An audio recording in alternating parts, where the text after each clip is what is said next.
Good evening and welcome to the BBC. This is the World News with me, Marcus Beer.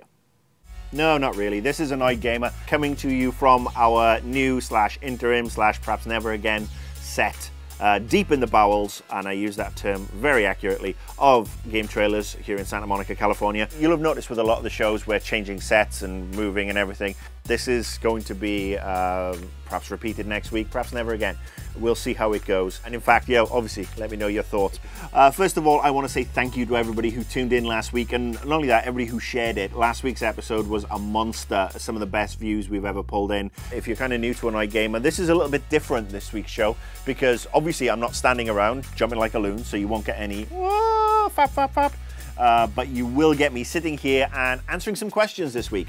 A veritable slew of questions on paper that I'm going to read right now. Question the first, and that would be from @TheJoeyApps, who wants to know basically that for the next generation of consoles, will we be seeing deeper gameplay or just better graphics? Well, I think for the first 18 months, we will get improved graphics and improved audio, because that's the way it goes with the start of any generation. It might be a bit different this time around because obviously we're not talking about cell architecture from the PS3 to the PS4. We're talking about basically a couple of PCs in a box. So if they are relatively straightforward to code for, maybe we will actually see some deeper gameplay experiences. I personally would look forward to that.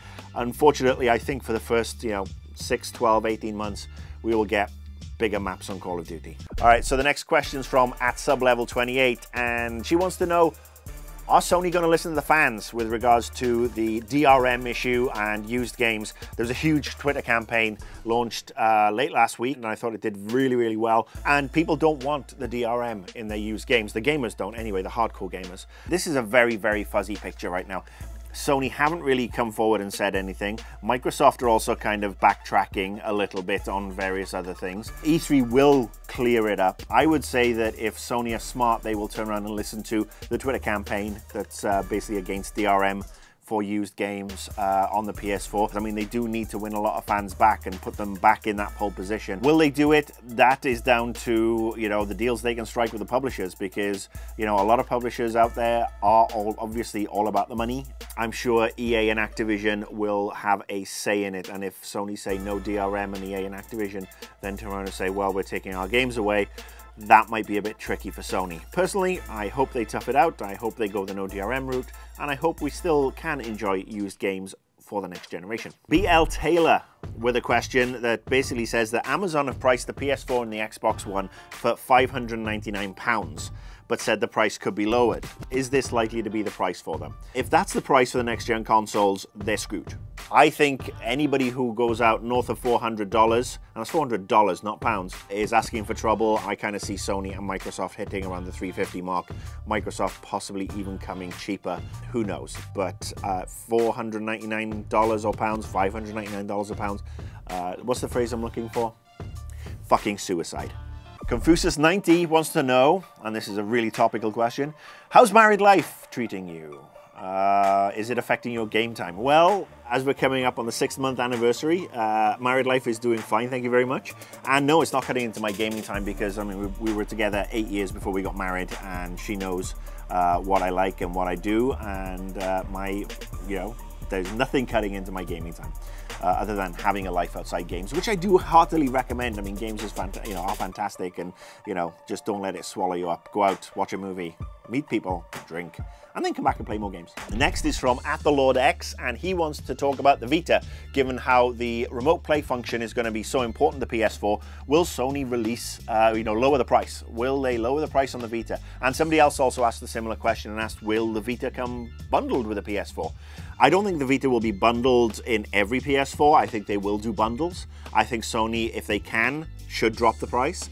I think it's something that could give the Vita a new lease of life. It's just going to be so cool, to have this remote play and have this streaming play kicking in and just take your stuff and then sitting on a bus, a plane, a train, an automobile, or any other movie with John Candy. You will take this experience with you. Yes, I think it will be a great lease of life. I do like the Vita. I just wish there were more games for it, and yes, the memory cards were cheaper, and maybe a cloud storage option, cloud streaming. That would be awesome. Just saying, Sony. Next, Lewis Harry has asked me, what is my opinion on games that are launching this fall that are not for next generation? So basically, I think this is, you know, Grand Theft Auto. The rumor is it's not going to be coming out on the next-gen consoles. It's a smart move. I mean, let's face it, the first year of console sales are always the toughest because, you know, you have a new console, you know, hopefully high demand, not a lot of software coming out, so people are going to spend money on the games for the PS3 and the Xbox 360. So anybody who's coming out this year with a game that's solely on next-gen is probably not going to make a shit ton of money. However, if they have a multi-format game that comes out on all formats, old and new, then they're going to see severely large amounts of cash. There's going to be a shitload of people buying games this holiday season, and they're going to buy them for the consoles that they have, even the Wii U. If Nintendo can get their act together, then the Wii U could do some really good numbers this holiday season. They have some games coming out. Price drop would be great. Get it out there, get people playing. Everybody's happy. Next question is from @BossJabug, which is an interesting name, and he or she says that Microsoft has said that Rare is going to be bringing back a classic historic franchise at E3. What do I think it is? Anybody? Killer Instinct. Eric Hoke wants to know, and this is a question about the show, in fact, given that I like to do the pull no punches style of talking to you, have I ever, or do I expect blowback or negative feedback from developers, publishers, etc.? I do want to give a shout out to GameTrailers. I mean, not many websites that are within a corporate entity like GT would have the stones to actually let somebody like me in front of a camera on a weekly basis to bitch and moan about the hand that feeds all of us. The one rule we have here, and this is a very smart rule, is basically what are the facts? What did people say? Did somebody do a quote? Let's show that quote on screen. If they said that, then you know, it's open season. And that's the defense that's being used against any sort of like people who have quibbled and bitched. Did your people say this? Did they say it in a public forum? Serves you right. Teach them to shut the fuck up. If, you know, I don't get blowback, I'm not disappointed as such, but it concerns me that the right people are not perhaps seeing the show. And if people at the bigger companies do get concerns about, you know, this show and the fact that I'm doing this, well, that's a good thing, because if I'm here saying shit, it's because you're doing something wrong. This is a show where I basically get to bitch about what pisses me off, and in turn, what pisses you off as a gamer. We're not the enemy. We're here to support you. You give us good games, we'll be happy. We give you money. You give us good customer service, we'll be happy. We give you more money. You treat us like criminals and assholes and cash cows, we will say fuck you and find something else to do. Stealth032 has asked if Microsoft has one major, you know, ace in the hole for E3 that will help them win the console war. What is it? The answer is money. A shit ton of money. And they will be showering that money around. I'm led to believe from a source that their budget is double what Sony's is for marketing. And they will be spending that like crazy. Will they be spending it here at GameTrailers? Will they be spending it at IGN or Destructoid or, you know, anywhere that gamers go?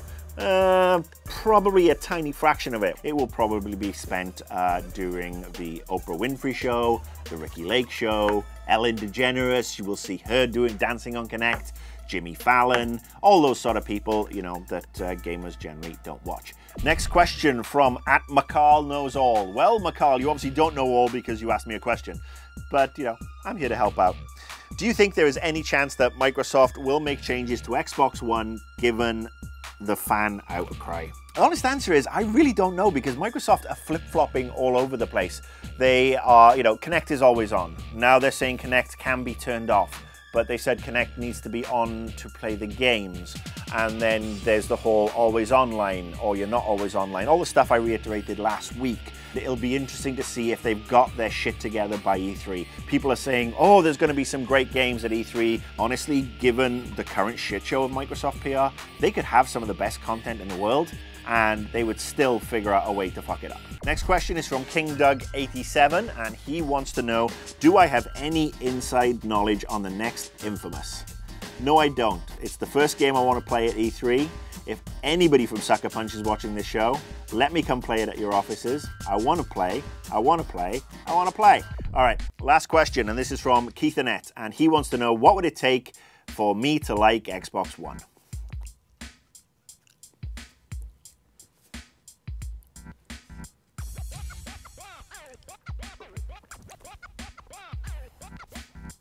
They basically have to go and watch last week's show. Watch last week's show, go through every point I made, then watch the final bossman, watch every point he made, then go on the forums, look at all the points people made on there. Ignore every one of the Microsoft apologists who are there just to blow smoke. I understand and respect people's opinions, but as a gamer, it was not a good reveal. And that's what last week's show was. It was comments on the reveal, not on what Microsoft are doing in 2 weeks' time. People are pissed. If Microsoft has any sense of, let me see, not biting the hand that feeds them, and I'm not talking about EA or Activision or Ubisoft, these are the hands that feed you.